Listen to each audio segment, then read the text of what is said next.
थर थरे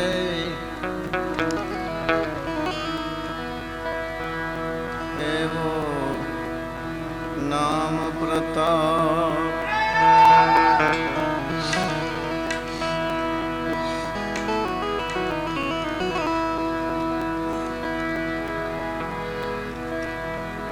राम नाम मा गुण बेन नहीं पुण्य नहीं पाप सुख ने दुख सर्वे मट्या मट्यो था पयु था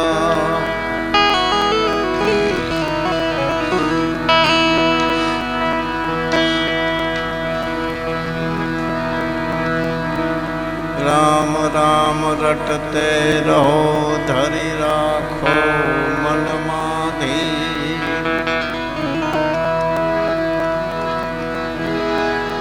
कोई दिन काज सुधार से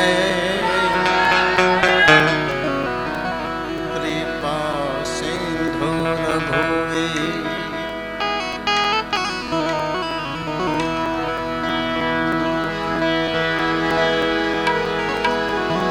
राम जरूख बैठ के सब काम उजरा ले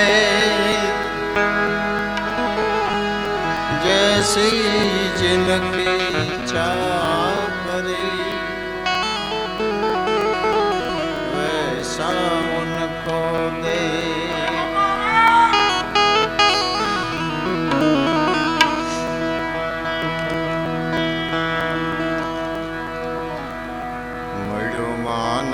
जन्म अवतार भवजल तरवाने बिना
પહોંચ ડસ્યો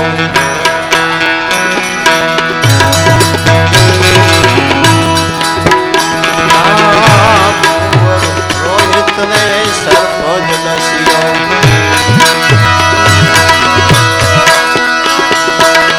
વાત વંચાણી કાશી ઘાટે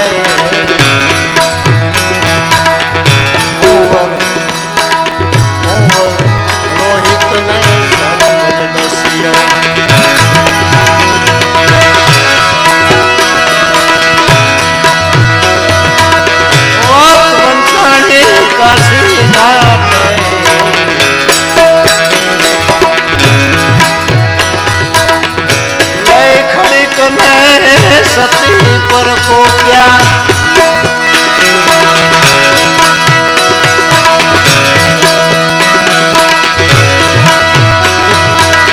मन भी बिना नहीं हुआ माते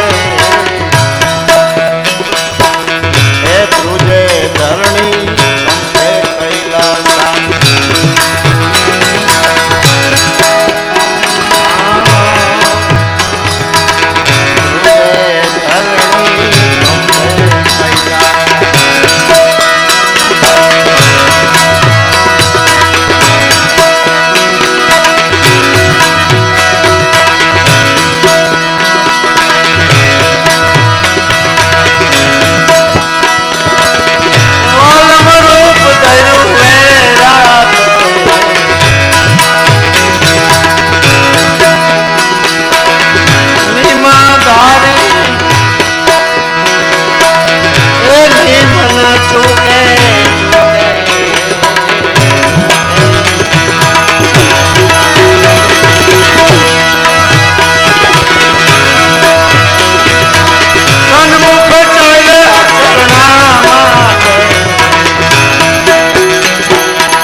આજ રોજ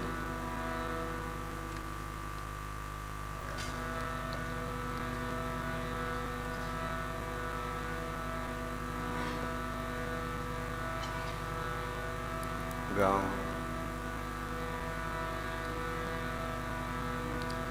પીપળીના આંગણે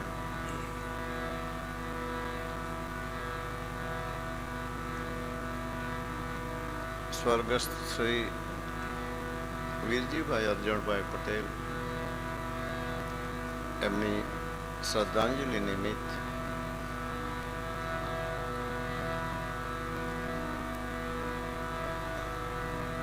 ઉત્તર ક્રિયા પછી ભાઈ શ્રી હસમુખભાઈ વીરજીભાઈ અને એમનો પૂરો પરિવાર મળી આજ બપોરનું આખા ગામનું ધુમાડાબંધ જમણવાર હતું અને પોતાની એવી ઈચ્છા હતી કે ભજન ભોજન એક યાદી માટે એ ભાવને લઈ શ્રદ્ધાંજલિ નિમિત્ત કાર્યક્રમમાં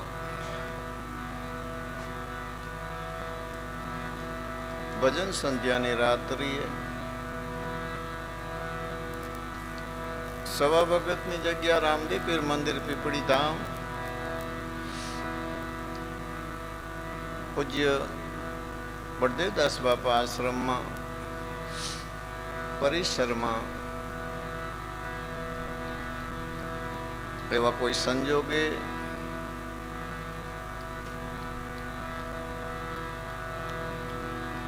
ખૂબ સારી વાત કહેવાય કે જે એમની શ્રદ્ધાંજલિ નિમિત્તનો કાર્યક્રમ બાપાના આશ્રમમાં આજ પરિસરમાં થયો.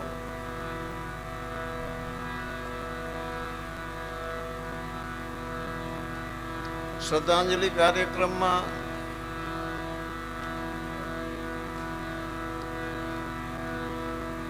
જે પીપળી ગામ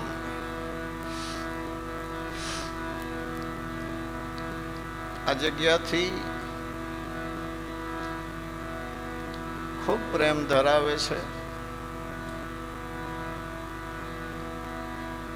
એક યાદી માટે, એક શ્રદ્ધાંજલિ માટે, એક ભાવ વ્યક્ત કરવા માટે મળ્યા હોય ત્યારે પ્રથમ સદગુરુ શ્રી બળદેવદાસ મહારાજ એમના શ્રી ચરણોમાં પ્રણામ કરી, બ્રહ્મનિષ્ઠ સદગુરુ શ્રી સવારામ બાપાના ચરણોમાં કોટી કોટી પ્રણામ કરી, શ્રી રામદેવ પીર બાપાના ચરણોમાં કોટી કોટી સાષ્ટાંગ દંડવત પ્રણામ કરી, સાધુ સંતોને આવકારી, સાજંદા કલાકારને આવકારી, રામદાસજીને વિવેકથી તાલી દ્વારા એમને આવકારીએ.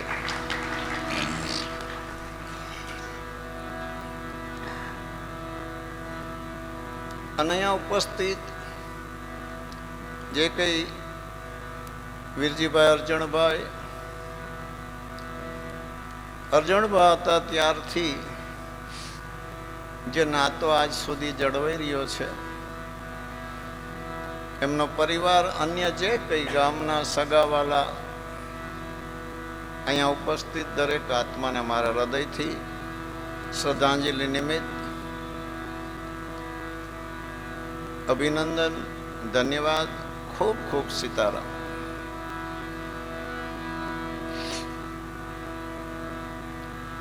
આપ સૌ ઇતિહાસ તો જાણો છો, કોઈ કોઈ સમય એવી કોઈ ઘટના બને છે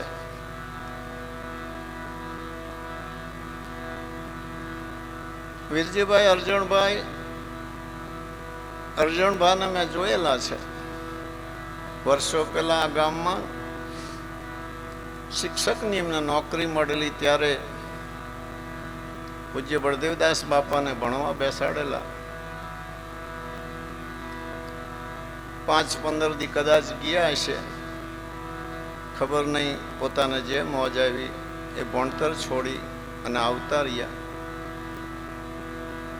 પછી જે કંઈ લખતા વાંચતા પોતાની રીતે ઘેર રહીને પોતે શીખ્યા. પણ જે કંઈ કક્કો બારખડી શીખ્યા હોય એ અરજણભાઈ પટેલ એમની પાસે પોતે શીખ્યા હતા. અને સમય જતા પાછો એવો સમય આવ્યો કે એ જ અરજણભાઈ પૂજ્ય બળદેવદાસ બાપાના શરણે કંઠી બંધાવીને શિષ્ય બન્યા. આવા સંજોગ બહુ ઓછા બને છે. શિક્ષા ગુરુ ને દીક્ષા ગુરુ. બીજું આ ગામ એમાં પટેલ સમાજ લગભગ કોઈ ભાગે જ એવું ઘર છે કે જે આ જગ્યાથી નાતો ન ધરાવતો હોય. લગભગ સવારામ બાપા વખતથી વીરજીભાઈ અરજણભાઈ, ઈશ્વરભાઈ અરજણભાઈ, ચંદુભાઈ અરજણભાઈ અને બેન શ્રી બબુબેન વીરજીભાઈ અને એમનો આખો પરિવાર, હસમુખભાઈ વીરજીભાઈ, રાજુભાઈ વીરજીભાઈ, ધર્મેશ હસમુખભાઈ, મિત રાજુભાઈ, પૂરો પરિવાર. એમાંય વીરજીભાઈના બહેનો, દીકરીઓ, એમના જે કંઈ સગાવાલા, દરેકનો ખૂબ ભાવ આ જગ્યાથી રહ્યો છે. મારા ખ્યાલ મુજબ 4 થી 5મી પેઢી ચાલે છે. દિન દિન અધિક નજીકનો નાતો આજ સુધી હજી વધતો જ જાય છે અને ખૂબ નજીકનો નાતો જળવાઈ રહ્યો છે. એવા ઘણા ઘર છે અને પૂરા ગામનો પણ જે કંઈ ભાવ છે આ જગ્યા પ્રત્યે વર્ષોથી અને સેવામાં પટેલ સમાજ સવારામ બાપા વખતથી ખૂબ પ્રીતિથી ભાવથી ભોજનશાળાની અંદર સેવા પણ આપે છે. શ્રદ્ધાંજલિ નિમિત્ત જ્યારે આપણે મળ્યા છીએ ત્યારે આવા જ્યારે સંજોગની અંદર કે જે બળદેવદાસ બાપાથી ખૂબ નજીક રહેલા વીરજીભાઈ કંઈ ના કંઈ જમીનનો કોઈ સોદો કરવાનો હોય, ખરીદવાની હોય તો એમને જ બોલાવે. બાપુથી ખૂબ નજીક રહ્યા હતા અને આજ પણ એ પરિવાર છેક હસમુખભાઈ વીરજીભાઈ સુધી બધા એ પ્રકારે પ્રેમથી જેમ ઘરની જેમ જ રહીએ છીએ. અને કંઈક પૂર્વજન્મનું ખાતું પણ હશે કે ઘણા ઘર સાથે બહુ નજીકનો નાતો છે. એવા આ સમયે પ્રસંગે મળ્યા છીએ તો શું વાતું કરવી. 40-50 વર્ષ પહેલા એવો સમય હતો કે જ્યાં અક્ષર જ્ઞાન નહોતું, ટીવી નહીં, મોબાઈલ નહીં, વેદ પુરાણ શાસ્ત્રો અને સંતોનું જ્ઞાન પણ પ્રચલિત નહોતું. ત્યારે આપણે મનુષ્યને યાદી સંતો કરાવતા કે આ દુનિયામાં બધાને જતું રહેવાનું છે, કોઈ કંઈ હારે લઈ જતું નથી. ઘણી બધી વાતો બધી થતી અને એ સમય પ્રમાણે એ યાદી જરૂરી હતી. પણ આજ ટીવી, મોબાઈલ અને સાધુ સંતોના પ્રવચનો, કથાઓ અને સદશાસ્ત્રોનું જે પ્રચલિત જ્ઞાન છે તો આજે એવો કોઈ માણસ નથી જેને આવી કોઈ શિખામણ દેવી પડે. પણ છતાંય વિશેષ તો કંઈ આ દુનિયામાં થઈ શકે કે ન થઈ શકે, ઘણા કર્મની આંટીની અંદર ભૂતકાળ પ્રારબ્ધ કર્મના આધારે ભવિષ્ય કંઈક નિર્માણ થયું, વર્તમાનમાં સંજોગ બન્યો અને એક અવરિત ગંગા યુગોથી ચાલી જાય છે.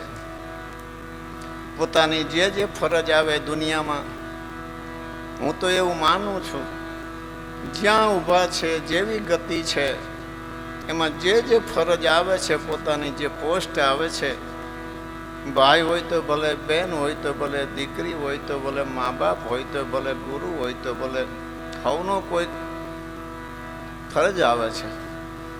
અને જીવનમાં એવી રીતે કોઈ ફરજ બજાવી જાય કે આ દુનિયામાં આપણે કોઈની પાસે જશ નથી જોતો.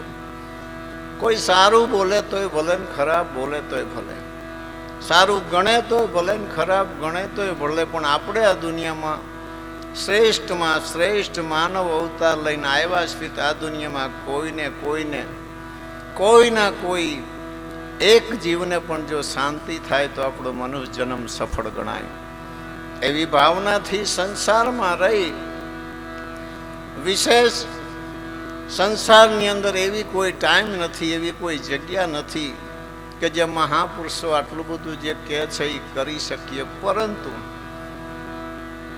આ દુનિયાનું ધરતીનું જ્ઞાન હોય, આકાશનું જ્ઞાન હોય, 18 વનસ્પતિનું જ્ઞાન હોય, પહાડોનું જ્ઞાન હોય, નક્ષત્રનું જ્ઞાન હોય, ગ્રહોનું જ્ઞાન હોય, અનંત અનંત જ્ઞાન છે. આગળ તો ખબર નથી, આજ ખબર છે. મનુષ્ય શું કરી શકે બતાવો?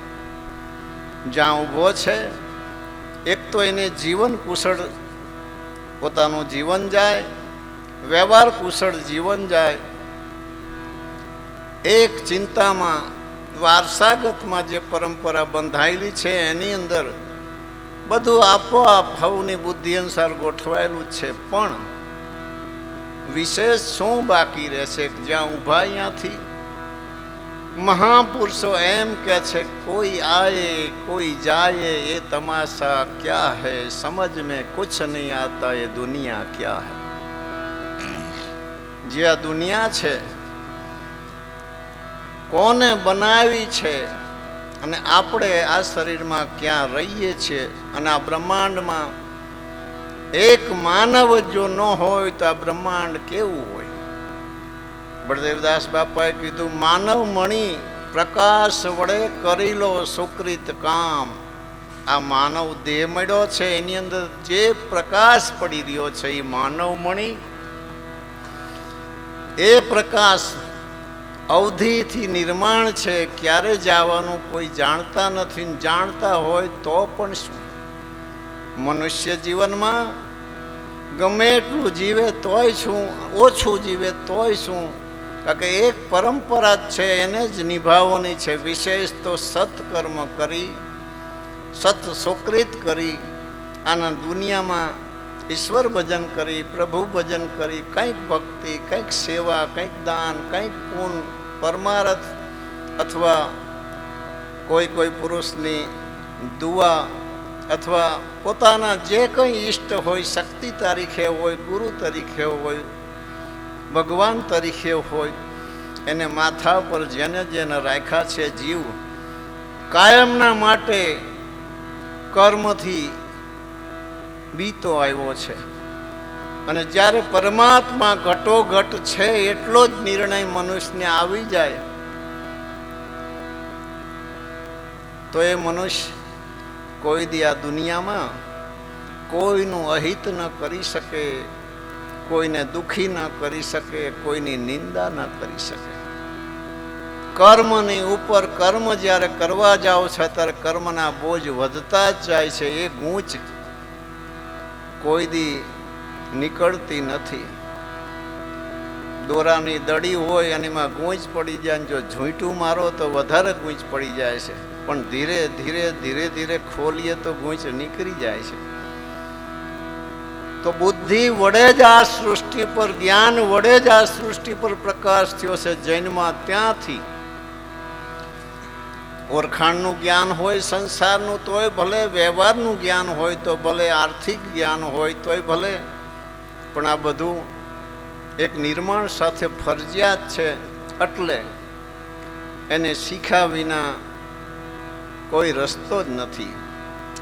પણ અંતમાં આ દુનિયામાં એવું પણ છે કે ત્રિવિધિ તાપથી તપતા અનેક પ્રકારના આધિ વ્યાધિ ઉપાધિના આવરણની અંદર મૂંઝવણ થતા જે ભગવાનને, જે પુરુષને નથી જોયો છતાં એ આકાશ સામું મુખ રાખીને પ્રાર્થના કરે છે કે હે પ્રભુ બચાવજો. તો ગર્ભ સંસ્કૃતિમાં જે વસ્તુ પડી છે, ભય એ જ પાપ છે. એવું જે કર્મ છે જેમાં મનુષ્યને ડર લાગે એ જ પાપ છે. ભય એ જ વિભિચાર છે, અને ભય એ જ નર્ક છે, અને ભય એ જ મોત છે. રામદાસજીએ ગાયું ને, સાસે સિંહને ડરાવીએ, બોલો મોત સસલા જેવું. સવારામ બાપાએ કીધું. આ કેવી અચરજની વાત! આત્મા સિંહ જેવો છે છતાંય, મોત એક સસલા જેવું છે છતાંય ગમ નહીં હોવાના કારણે એક જ લીટીમાં એક જ ગમ સવારામ બાપાએ આપી છે, રેજો અમર પુરુષને આશરે ત્યાંથી કંપે છે કાટ. બસ આ એક જ વસ્તુ એવી અટપટી અંદર મૂકી દીધી છે કે દરેકને આ લોકનું જ્ઞાન તો ફરજિયાત છે, પણ કાયાનું જ્ઞાન ન જાણીએ તો પણ ચાલે એવું છે, બ્રહ્માંડનું જ્ઞાન ન જાણીએ તો પણ ચાલુ છે. પણ જે રસ્તામાં આપણે આવ્યા છીએ અને જે ભોગવી રહ્યા છીએ અને કાયાની અંદર છીએ ત્યાં સુધી સરળતા કેવી રીતે પડે, બુદ્ધિની અંદર કોઈ જ્ઞાન રૂપી પ્રકાશ થાય તો જ એને માયા કેળવતા આવડે. માયા પરમ સુખદાયી છે, છતાંય જો ખેતી છે, ધંધો છે, વ્યવહાર છે, પૈસો છે, કુટુંબ છે, પરિવાર છે, બાલ બચ્ચા છે, માયા થોડીક અવિવેકમાં જો ગોઠવાઈ જાય તો દુઃખના ડુંગર થઈ જાય છે. એ જ માયા સુખદાયી છે, પણ એને કેળવતા શીખવું પડે ને એ જ્ઞાન જેની પાસે હોય છે અહીંયા અવશ્ય જવું જ પડે છે મેળવવા માટે. ખેતર હોય ને ખેડતા ન આવડે, ખેતી કરતા ન આવડે તો સુખ ના પામી શકે. પૈસો ઘરમાં હોય પણ બજારમાં એને મૂકતા જો વ્યવસ્થિત ના આવે તો એના એ પૈસામાં મનુષ્ય અવિવેકના કારણે મૂંઝાઈ જાય છે. એમ બધી જ માયા પરમ સુખદાયી હોવા છતાંય મનુષ્યને મોટામાં મોટો એક અઘરો ખેલ તો છે. કાયા છોડીને જેથી જવાનું થશે ત્યારે આ લોકનું તો જ્ઞાન છે પણ આગળનું જ્ઞાન નથી, એટલે બીક બહુ લાગે છે. છતાંય મનને સમજાવવું પડશે કે જવું તો પડશે. અને ગમે એટલી બુદ્ધિ કલ્પના કરે તો અહીંયા કલ્પના કામ આવતી નથી. પણ વસીલો હરિ ગુરુ સંત કૃપા કરે, હરે સકલ સંદેહ પરમ પુરુષ પરમાત્મા જો લાગે ઇનસે ને. આગેવાની હરિગુરુ સંતની જો કોઈ લઈ લે, શિર ઉપર ધારણ કરી લે તો અંત સમયે હરિગુરુ સંત બેલી થાય છે. કોઈ પણ નિમિત્તે જવાનું થાય,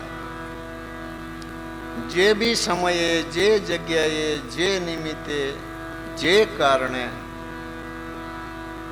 પરંતુ પરમાત્માના કે ગુરુના વસીલે જો હોય છે તો સદગુરુનો શબ્દ આગેવાન થઈ વેદ શાસ્ત્ર પુરાણ ને વાણી સાક્ષી પૂરે છે કે એ શબ્દ આગેવાન થઈ હંસને સતલોકમાં લઈ જાય છે. એ જીવને અંત સમયે કોઈ પણ જાતની મૂંઝવણ થતી નથી. આવો અટપટો અજબ ખેલની અંદર આવ્યા છીએ. વિશેષ જો ગણવા જઈએ તો ઉત્તમમાં ઉત્તમ અવસર કે માનવ દેહ મળ્યો, એમાંય ઉત્તમમાં ઉત્તમ અવસર. અંદરથી ભાવના થઈ કે લાવો કંઈક ભક્તિ કરીએ, કંઈક સત્સંગ સાંભળીએ, ભજન સાંભળીએ, દેવ દર્શને જઈએ, કંઈક સાધુ સંતોની સેવા કરીએ, કંઈક પૂર્ણ પરમાર્થ કરીએ તો સંતોષ પમાય છે. આવી પ્રકારના વિચારો આપોઆપ હૃદયમાં નથી પ્રગટા. આ તો આગે સે ચલી આતી હે. કરણી કરતા કરતા પૂર્વજન્મના શુભ સંચિત કર્મો, એકાદું કોઈ કર્મ જો શ્રેષ્ઠ બની જાય છે તો એવી જાગૃતિ હૃદયમાંથી પ્રગટે છે. એવા મહાપુરુષ પણ મળી જાય છે, એવું ધામ પણ મળી જાય છે. અને એવા મહાપુરુષના પ્રકાશમાં જીવનમાં જાણ હોય કે ના જાણ હોય એની સવાલ નથી. બાળકને ક્યાં ખબર છે, પણ છતાંય મા બાપના ધ્યાન બાર બાળક હોતું નથી. એવી રીતે એક નાતો બંધી જાય કોઈ મહાપુરુષોથી, કોઈ ઈષ્ટથી, કોઈ સંતથી, અથવા કોઈની દુઆ મળી જાય, અથવા હૃદયથી. આ તો ભક્તિ એક ભાવના છે. સગવડ હોય તો મહાપુરુષો જે બતાવ્યું એ રીતે, સગવડ ના હોય તો હુતા હુતા દિવસમાં 2-5 વખત એ ખલકના બાદશાહને યાદ કરે તો પણ જીવનમાં એની નોંધ રાખે છે, કારણ કે એ અંતરજામી છે. પણ છળ કપટ પ્રપંચ, નિંદા ખોદણી જો મનુષ્ય મૂકી દે તો મનુષ્યનું જીવન બહુ ઉત્તમ બની જાય. અમારા ઘરમાં, મહાપુરુષના ઘરમાં ભક્તિ પ્રાપ્ત કરવી, પરમાત્માના પદની પ્રાપ્તિ કરવી, મુક્તિ મોક્ષ મેળવવો હોય તો કોઈ સદગુણની કૃપા થાય તો મળી જાય. પરંતુ આ વિશ્વમાં જેટલા અવતારી પુરુષો થયા છે તમે જુઓ, આ જગતે બહુ બુદ્ધિ વાપરી છે. રાવણે આમ કર્યું, મંથરાએ આમ કર્યું, કૈકેયીએ આમ કર્યું. આમાં સ્વર્ગ નરક ના આવે. આ અવતારી લીલા છે. પાત્ર હોંપેલા જ છે. એ બધા એમના જ અંગ હોય છે, એમના જ ગણ હોય છે. તારે આ જ કરવાનું છે, તારે આ જ કરવું. સરસ્વતી માતાએ મંથરાની બુદ્ધિને ફેરવી, પછી મંથરા શું કરે? આમાં સ્વર્ગ નરક નથી. એમાં પણ મનુષ્ય વિચારે છે કે મંથરા નથી હારી, રાવણ નથી હારો, ફલાણે આમ ન કરવું જોઈએ, ગીતામાં ભગવાને આમ કીધું, કૃષ્ણ ભગવાને આમ ન કરવું જોઈએ. એમાં ઉતરીને મનુષ્ય દોષી થાય છે. કારણ કે પહેલાંની જે કથા હતી જુદી હતી, આજની કથા સ્પષ્ટ છે. પહેલાં એવી નથી, લીલા કથા જ કરતા, કે જે રીતે હોય રીતે જ કથા કરતા. તો મનુષ્ય બહુ એની અંદર દોષી થયા છે. આજે તો સ્પષ્ટીકરણ કરતા જાય છે કે રાવણને ખબર જ હતી કે મારે ભગવાનના હાથે જ મરવું છે, એટલે માયનો નહીં. આમ સ્પષ્ટ કરતાં કરતાં મનુષ્યને હવે સુજાન આવી છે કે આને જ પરમાત્માની લીલા કહેવાય. કે એમને જ્યારે આ સૃષ્ટિ પર જે પ્રકારનું વાતાવરણ અથવા જે પ્રકારના સંસ્કાર અથવા જે પ્રકારની સંસ્કૃતિ સ્થાપ્યું હોય છે, ત્યારે યુગે યુગે એ અવતારી પુરુષ, એ પરમાત્મા સ્વરૂપ સંત વિભૂતિઓ, સંત એ પણ પરમાત્માનું પ્રગટ સ્વરૂપ જ છે. આવીના જગતમાં એવી એવી સંસ્કૃતિની સ્થાપના કરી, જેની છાયામાં મનુષ્ય કંઈક ના કંઈક પ્રાપ્ત કરી, કંઈક ના કંઈક શીતળતા પ્રાપ્ત કરી, કંઈક ના કંઈક સંતોષ લઈ, કંઈક ના કંઈક ભજન ભક્તિ કરીને પોતાનું જીવન સાર્થક બનાવે છે. આજ વિશેષ કંઈ નહીં કહેતા, શ્રદ્ધાંજલિ નિમિત્ત જે કાર્યક્રમ છે એની અંદર રામદાસજી પધાર્યા છે. હવે આગળ ભૂપેન્દ્ર મહારાજ બાકી છે, પછી જે બાકી હોય કલાકાર આગળનો દોર ચલવો. વિશેષ તો શું કહીએ કે જે કંઈ મહાપુરુષની છાયામાં જે બી આત્મા હોય, ગામના હોય, પરગામના હોય, હજારો કિલોમીટરથી આવતા હોય, નાતો બહુ મોટી વસ્તુ છે. અને નાતા એમને બંધાતા નથી. અને આ કુટુંબ સાથે આટલો નજીકનો નાતો છે અને દિન દિન એ વધતો જ જાય છે. એનું પણ કંઈક કારણ હશે. વિશેષ નહીં કહેતા, શ્રદ્ધાંજલિ નિમિત્તે આ કાર્યક્રમમાં ઘણી બધી યાદી દિલમાં મનમાં આવે છે, પણ છતાંય વર્ષોથી જે છાયામાં, જે જ્ઞાનમાં, જે મહાપુરુષોએ આપણને બતાવ્યું છે રેણીમાં, બહુ ઘસાઈને જે ચમક ચિત્તમાં આવી છે, તો વિશેષ કંઈ કહેવાની ઈચ્છા નથી થતી. માટે ગુરુ મહારાજના ચરણે કોટી કોટી પ્રણામ કરી, સવારામ બાપાના ચરણે કોટી કોટી પ્રણામ કરી, બાબા રામદેવજી મહારાજના ચરણે કોટી કોટી સાષ્ટાંગ દંડવત પ્રણામ કરી, સાધુ સંતોને આવકારી, કલાકારોને દિલથી આવકારી, અને આ પરિવારને આવો જે ઉત્તમ ભાવ થયો એ ભાવને પણ હું આવકારું છું. આપને ખૂબ ખૂબ ધન્યવાદ. અહીંયા ઉપસ્થિત દરેક આત્માને મારા હૃદયથી ખૂબ ખૂબ અભિનંદન, ધન્યવાદ. જય સિયારામ. માનવમણી પ્રકાશ દ્વારા જીવનમાં જેટલો સમય હોય ખબર તો નથી, પણ કંઈક આ મન સંતોષના ઘરમાં આવે અને જીવનમાં આવ્યા પછી કંઈક આપણે કર્યું છે એવો સંતોષ થાય તો પણ ઘણું છે. વિશેષ નહીં કહેતા, ફરી એકવાર સદગુરુ દેવ કી, રામદેવજી મહારાજ કી, રામ બાપા, બળદેવદાસ મહારાજ, આઠ શક્તિ, સર્વે શક્તિ માત, નવદુર્ગે માત કી જય. જય જય સીતારામ. નમ પાર્વતી પતે. હર હર મહાદેવ.